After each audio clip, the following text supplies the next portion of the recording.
The Amazing Spider-Man 2, the video game, is here. The Web Slinger is back in yet another movie game that barely follows the plot of the movie that it's based on. That's usually how it goes for movie tie-ins anyway, and that's exactly what's happening here. I was excited for this game, because I love Spider-Man games. Sure, there's a fair amount of not good or even bad ones, but there's actually a fairly good amount of very good ones. Spider-Man 2? Hello, the original Spider-Man 2 was great, so this Spider-Man 2 might just be as good, right?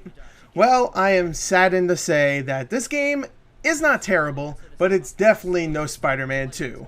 The story for The Amazing Spider-Man 2, obviously, like I said, does not follow the plot of the movie. Well, it kind of does, a little bit. There are sections here and there, like of course the Electro part, and even the Green Goblin part, that is there. But for the most part, there's a lot of differences here and there, like Kingpin's in this game, and hell, even Kraven the Hunter, and a couple other villains I won't really spoil. But you have a bunch of other different villains and different plot lines that are interweaving into the story. Is that word? Interwoven.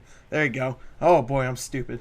It starts off with Peter Parker, of course, Spider-Man, trying to find the killer of Uncle Ben from the first film, which I thought was actually kind of neat because in the first and second film, he completely forgot about doing that. Here you actually get to find his killer, and you find out that there might be someone else out there that is a vigilant hunter, kind of like you are, except he or she kills these criminals, and of course Spider-Man does not. So you have to go find out who that person is, and along the way you meet up with a lot of familiar faces from the comics and even from the movies. The gameplay for The Amazing Spider-Man 2 is serviceable. When you get into combat, it feels a lot like Arkham Asylum or Arkham City, where you pretty much have only one button and you have a counter, and of course Spider-Man dodges and weaves and just jumps to enemy just like Batman does. It makes a little bit more sense with Spider-Man, seeing that he's more agile than Batman, but still it doesn't feel even close to as good as Batman does.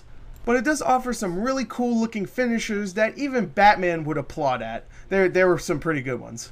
Even though it feels familiar, the combat is still pretty fun, even though the camera sometimes can get in the way, and it does feel a little repetitive sometimes, especially since the game offers some stealth elements, but for the most part, you don't actually need to do the stealth. Most of the time, it is optional. There's sometimes where you have to do stealth or people are going to die, but for the most part, you can just jump in there and start attacking. The stealth itself is actually pretty decent in this game, just like in the first game, but there's no reason for it. Like, you know, a good stealth game out there, like, I don't know, BioShock Infinite Burial at Sea Episode 2, there's a reason for the stealth. If you didn't do stealth, you were going to die because you're weak. In this game, you don't really need it. You really don't need to do stealth, so there's no point to it. I mean, it's kind of fun, but so is the combat. So, you know, they didn't give us much of a reason to use the stealth.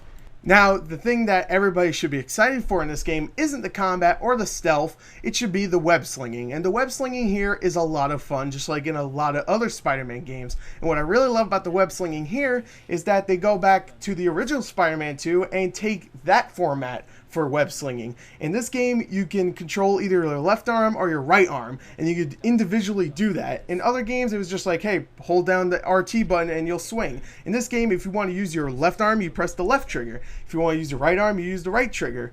And you know, you have to do that sometimes because there might not be something on the left for you to swing on, so you have to use your right arm.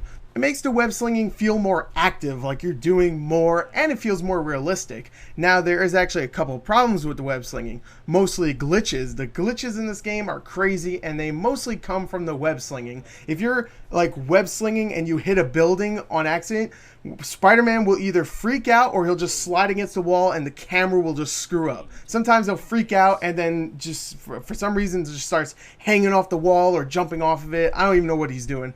But sometimes the camera just freaks out. So the web slinging at times has some problems, but for the most part, it is fun. Graphically, the game doesn't look that great either. I played it on PS4, and I mean, some character models look pretty decent, but the animations are very wonky, especially the overused character models for the enemies that you fight in the game. They look pretty bad for the most part. And the city itself is very bland. There's like pretty much nothing going on in it. There's no life. I mean, it doesn't feel like it's actually an alive city, which is a big problem. But what really disappointed me in this game is the side objectives, which are all very generic, and it's stuff you've done before in a Spider-Man game. Like, how many times have we done a car chase in a Spider-Man game? I feel like I've done it so many times, and it's not very well made here. It's pretty much, you go on a car, you bust the windshield, and you save the hostage. That's it. You do that over and over again, and that's pretty much it. And what makes the side objectives worse is that they become so repetitive because you have to do them over and over again. The reason why is because they introduced this heroic and villain bar. If you do side objectives, like very small ones, like the car chases or just stop a bunch of armed robbers or whatever, if you do that, then you get heroic points or something like that, and your heroic bar will fill up. Which is good because if you ignore these missions and your villain bar rises, that means a bunch of people are going to come and try to screw with you. They're going to put a lot of stuff in the environment to stop you and kill you, and it's so annoying. It really is. This edition just makes me angry because it just lengthens the game out for no reason. You could probably beat this game in about 6 to 7 hours if this thing didn't exist. Because this thing exists and you have to stop and do a lot of mundane tasks for pretty much no reason, it's going to lengthen the game out by maybe another hour or two. And that makes it around an 8-hour game. If you didn't have that, you could probably beat it in 6 hours. Hell, there's only 14 missions in this. 14 main missions. And some main missions take you no longer than 10 minutes to finish. It's ridiculous. There is some good stuff in this game. The gameplay itself is pretty damn fun. The web slinging is a lot of fun when it's not being glitchy. The story itself isn't terrible, but there is a lot of fan service in there. And also, if you do some of the side objectives, you start to unlock more costumes for Spider-Man, which includes a lot of different variations of the Spider-Man in the comics, which is actually really cool. But overall, I didn't love it. It was more online with something like Edge of Time, which I thought was very mediocre, than something like Shattered Dimensions, or even the first Amazing Spider-Man game. I thought this was a lesser Spider-Man game, but still not a terrible one. The positives include a decent plot that has a lot of fan service, the combat, which is fun, albeit a little generic considering that it's pretty much just like the Batman games, and the web slinging is realistic and more active. Negatives include side objectives, which are really boring and tedious, the heroic/villain bar, which is a terrible addition. The graphics are pretty so-so for the most part. It's pretty short, and I hit a few glitches while I was playing.